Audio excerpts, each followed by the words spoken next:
dit ceci dans le livre de Romains 12, verset 6 jusqu'à 10. Je cite: « Puisque nous avons des dons différents, selon la grâce qui nous a été accordée, que celui qui a le don de prophétie, l'exerce en proportion de la foi.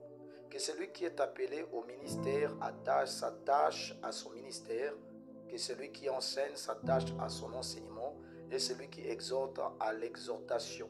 Que celui qui donne le fasse avec libéralité. Que celui qui préside le fasse avec zèle. Que celui qui pratique la miséricorde le fasse avec joie. Que l'amour soit sans hypocrisie. Ayez le mal en horreur. Attachez-vous fortement au bien. Par amour fraternel, soyez pleins d'affection les uns pour les autres. Par honneur, usez de prévenance réciproque. » Si j'ai pris cette écriture, c'est pour parler un peu des points, des choses très importantes. Quoique toute la parole de Dieu est importante, mais sauf que je voudrais un peu montrer quelques erreurs, quelques situations que les pasteurs rencontrent souvent quand ils sont nouvellement pasteurs. Je cite, je précise bien, je ne parle pas des jeunes pasteurs ou des vieux pasteurs, mais je parle des pasteurs qui viennent nouvellement dans la fonction du pasteur ou dans le sacerdoce comme étant pasteur. Regardez, je ne parle pas de cela simplement pour faire de la peine ou critiquer les gens, mais pour que ceux qui sont nouvellement pasteurs puissent faire attention à cela. Même aussi ceux qui sont anciens comme pasteurs, que quand ils vont encadrer les autres, qu'ils puissent vraiment regarder cet aspect avec beaucoup de considération. Vous savez, quand on est nouvellement pasteur, il y a des erreurs que nous faisons d'habitude. Pourquoi? Parce que je suis passé par cela. Parmi ces points que je vais énumérer, j'ai déjà rencontré ce genre de points. Premièrement, quand on est nouvellement pasteur, on cherche à être accepté au lieu de regarder à la commission. Qu'est-ce que les gens font? Ils vont, la première des choses, en voulant être acceptés, ils vont faire du prosélytisme. Donc, ils vont être à la course vers le nombre. Ce qui fera qu'ils ne puissent pas chercher plus à convertir les gens, mais ils vont chercher à avoir le nombre pour que l'on puisse l'accepter comme pasteur, pour que les gens puissent dire oui, c'est vrai, lui aussi est un pasteur. Et deuxièmement, ils vont toujours dans le premier point, non seulement pour être acceptés, ils vont chercher aussi la beauté de l'édifice. Voilà pourquoi même les gens qui sont devenus anciens, ils ont toujours dans leur tête cette notion de la beauté de l'édifice et non de la beauté du croyant. Vous voyez que non, la beauté du croyant, en fait, c'est dans l'âme de la personne, mais on ne voit plus cela, mais on regarde comment notre Église est belle. Et vous allez remarquer qu'il y aura même la comparaison sur la base de cette beauté. Ils vont aussi courir vers l'habillement. Ils vont chercher des habits qui coûtent cher ou des habits beaucoup présentables pour que lorsqu'ils seront devant les autres pasteurs, qu'on puisse les accepter, que non, ça c'est vraiment un pasteur. Or, nous oublions qu'autrefois, il y avait des gens qui n'avaient pas de vêtements. Si vous connaissez même l'histoire de William Branham, il a été un endroit là où il ne voulait même pas sortir parce qu'il a regardé à ses vêtements, parce qu'il avait des vêtements pas beaux à voir. Mais il a été obligé, les anciens l'ont fait comprendre que ces gens-là ne s'occupent pas de vos vêtements, tout cela. Vous voyez comment tout ça toujours dans le but d'être accepté. Les nouveaux pasteurs cherchent les anciens les plus célèbres. Ils vont fouiller, être en contact, oui, le pasteur, je vais aller vers l'ancien un tel, il est très célèbre, donc moi aussi je vais m'approcher de lui. Je vous signale une chose, c'est que tous les pasteurs ne sont pas pareils, parce que en devenant pasteur, il y a certains qui sont devenus pasteurs, il était déjà riche. Il y a d'autres qui sont devenus pasteurs, il avait déjà un travail. Il y a d'autres qui sont devenus pasteurs, ils n'avaient rien. Il y a d'autres qui sont devenus pasteurs, ils n'avaient même personne pour les soutenir. Donc, il n'y avait pas d'anciens quelque part. Il y a d'autres qui sont devenus pasteurs, il y avait déjà un ancien qui avait beaucoup d'argent qui les soutenait. Il y a d'autres qui n'avaient personne. Donc, il y a plusieurs catégories qu'il faut voir avec beaucoup de considération, beaucoup d'intérêt. Donc, je disais que non, ils vont chercher l'ancien qui a un grand nom.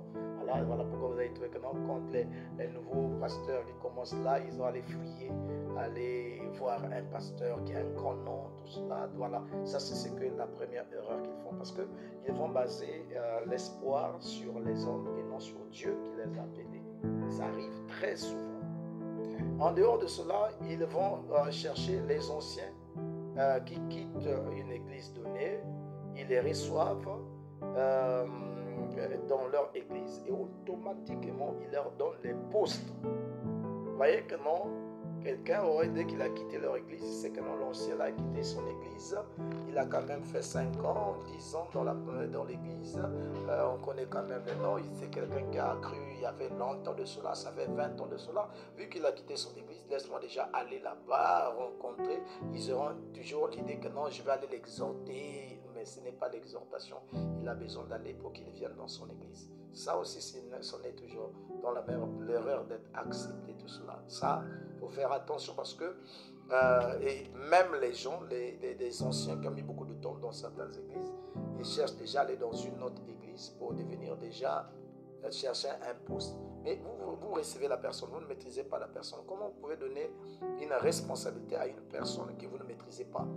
Il y a d'autres qui donnent déjà, on dit, oh, j'étais prédicateur quelque part là-bas, mais je suis sorti, mais Dieu m'a conduit vers toi. Ne t'en fais pas. Cette chanson-là, nous, la plupart, nous avons écouté ça. La plupart des pasteurs ont entendu cela. Non, j'ai trouvé ici, ils sont plus spirituels. Voilà pourquoi je venais ici.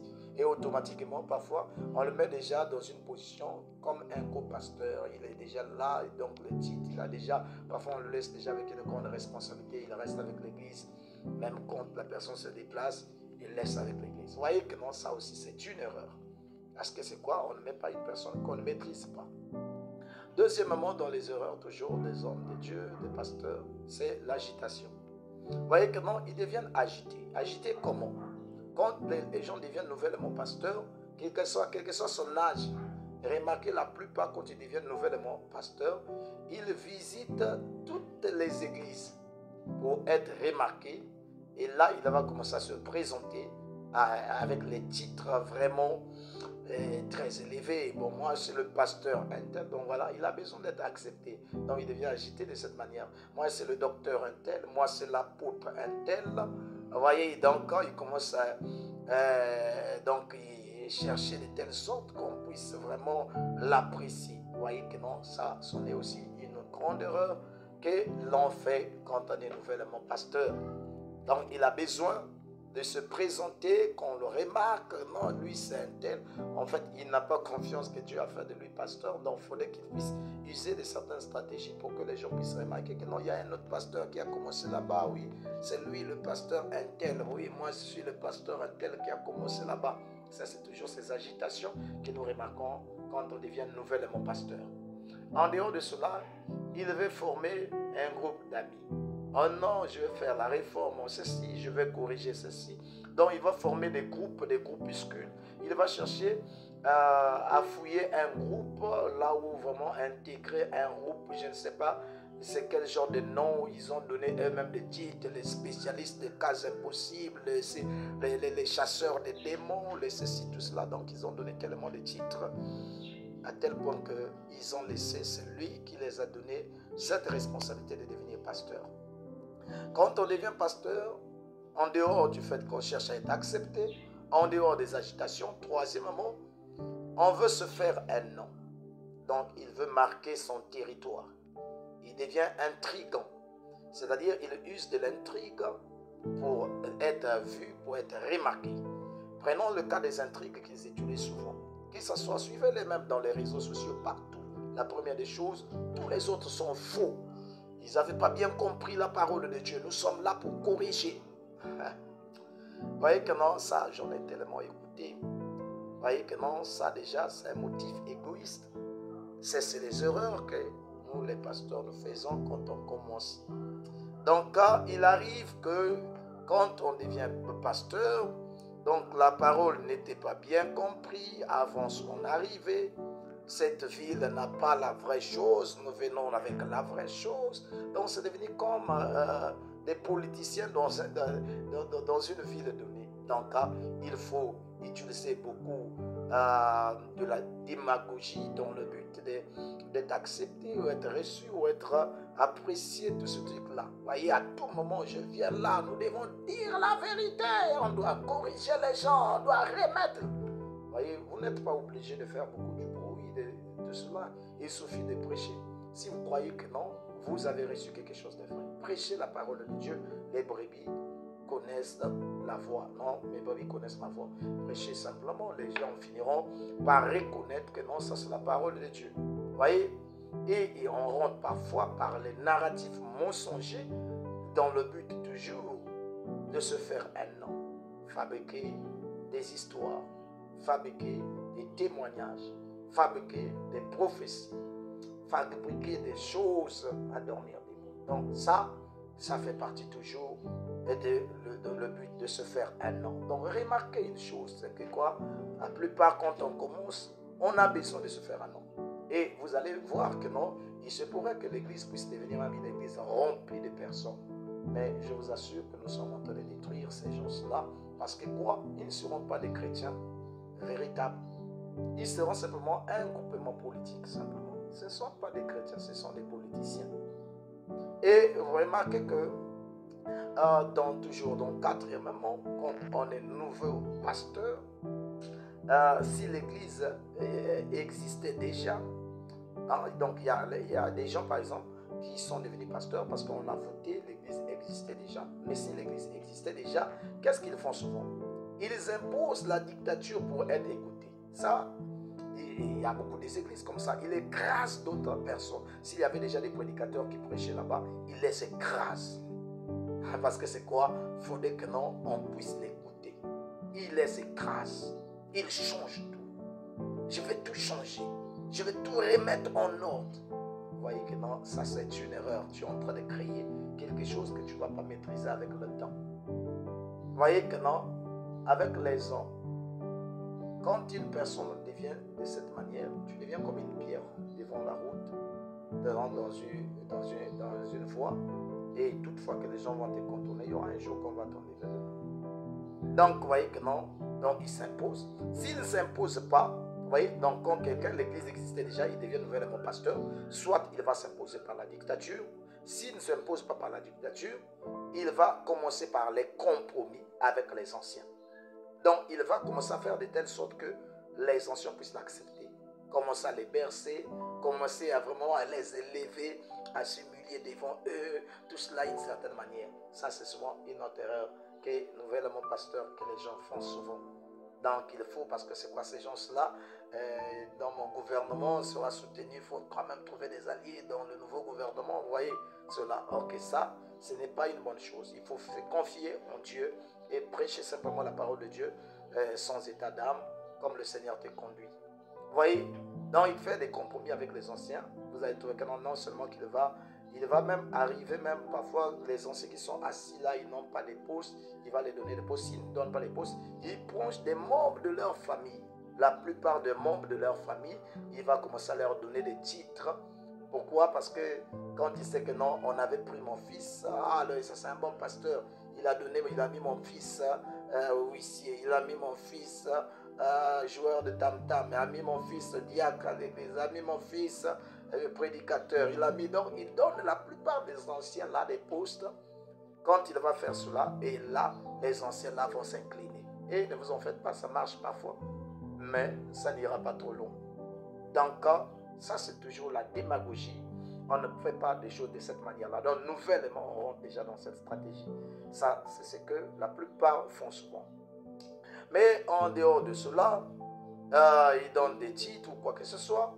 C'est que l'erreur qu'on fait encore, les rencontres avec les brebis des autres églises. Ils commencent à rencontrer les brebis, s'ils savent que non, ils sont d'une autre église. Il va commencer à parler de certaines choses qui sont différentes de ce que les autres font. Donc, il va trouver des stratégies toujours pour dénigrer le pasteur de l'autre.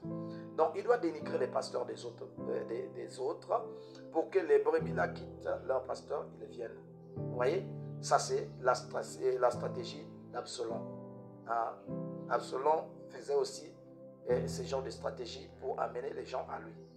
Et recevoir sans vérifier, il reçoit les gens. Dès que les gens arrivent, il ne cherche pas à savoir pourquoi les gens cela ont quitté. Automatiquement, il leur donne déjà des postes. Vous voyez, je sais que non, on est libre de recevoir les gens. Mais tu vas donner quelqu'un un travail, il vient d'arriver dans ton église, tu lui donnes déjà une fonction sans pourtant savoir qu'est-ce qui a enlevé la personne là-bas. Vous voyez, ne vous en faites pas. Aucune personne ne viendra parler en bien sans quitte quelque part. C'est très difficile. En dehors de cela, les erreurs toujours que nous faisons étant pasteurs, c'est la camaraderie. Vous voyez comment dans la camaraderie, que ce soit avec des frères, avec des sœurs, ça vous pousse à baisser la garde. Vous pouvez faire des choses que vous ne croyez pas et vous allez regretter toute votre vie. Donc le diable, le but c'est ça, il vous pousse à baisser la garde. Il vous emmène dans une certaine amitié, la camaraderie, vous commencez à rire avec les bobines n'importe comment, faire des humours bizarres. Hein? Donc je ne dis pas que je ne parle pas de l'amitié, mais la camaraderie. Vous pouvez être bien avec les gens, c'est gentil, tout cela, mais c'est devenu comme un peu une certaine légèreté. Ça rentre, c'est ce que les gens font nouvellement quand ils deviennent pasteurs. Et ça, ne vous en faites pas. Parfois, ça dure longtemps, jusqu'à ce que vous devenez un pasteur. Ces habitudes-là peuvent arriver même à votre ancienneté et ça vous fait beaucoup de la peine. Donc vous voyez que non, il y a beaucoup de situations pareilles, des erreurs que nous faisons. Si je dis cela, c'est simplement pour que nous faisons attention prochainement, savoir comment faire. Celui qui n'est pas encore pasteur, qui puisse faire très attention. Et fréquenter les gens qui ont beaucoup d'argent. Vous voyez, donc il commence à fréquenter les gens beaucoup d'argent. Nouvellement pasteur, mais il commence à fréquenter tous ceux qui ont beaucoup d'argent. Il ne va pas fréquenter les gens qui sont pauvres. Il va partir partout, tout cela. Voilà, celui-là a quand même beaucoup d'argent. Et voilà. Et quand ils arrivent là-bas, ils font des éloges avec des motifs égoïstes. C'est toi, tout cela. Nous comptons sur toi. Non. Vous voyez que non, ces éloges-là, avec des motifs, je sais que non, il y a des gens qui méritent vraiment qu'on les apprécie. Mais parfois, on le fait avec des motifs égoïstes. Parfois, on multiplie même les voyages missionnaires dans le but d'avoir d'argent. Tu es nouvellement dans une église, tu es là, et on choisit des églises là où il y a l'argent. On sait que non, si je peux prêcher ici, j'aurai 50 000 là, j'aurai 20 000 là, j'aurai 10 000 là. Donc, je vais totaliser quand même une grosse somme. Non, ça, c'est pas bien. Nous devons faire très attention. Ceux qui quittent un groupe pour former un autre groupe. Vous voyez, il y a d'autres aussi qui deviennent pasteurs parce que quoi, ils ont quitté un endroit, ils sont partis commencer ailleurs. Vraiment, voilà, qu'est-ce qu'il va faire? L'ancien groupe devient des démons, la maison de Satan. Donc, quand il sait que non, nous étions là-bas, nous avons quitté, nous sommes partis commencer notre œuvre quelque part, tous les autres là où ils étaient sont devenus des démons. Donc, ils vont chercher maintenant des alliés qui sont opposés de cet ancien groupe-là.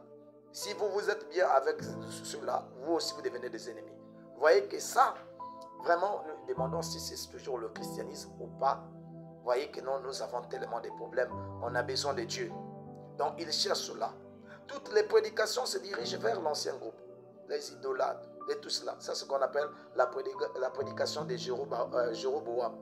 Jéroboam, pour montrer Israël, pour que le peuple d'Israël ne puisse plus répartir dans un ancien temple, il doit maintenant leur créer une autre idolâtrie, une autre idole, pour qu'ils puissent s'attacher à ça.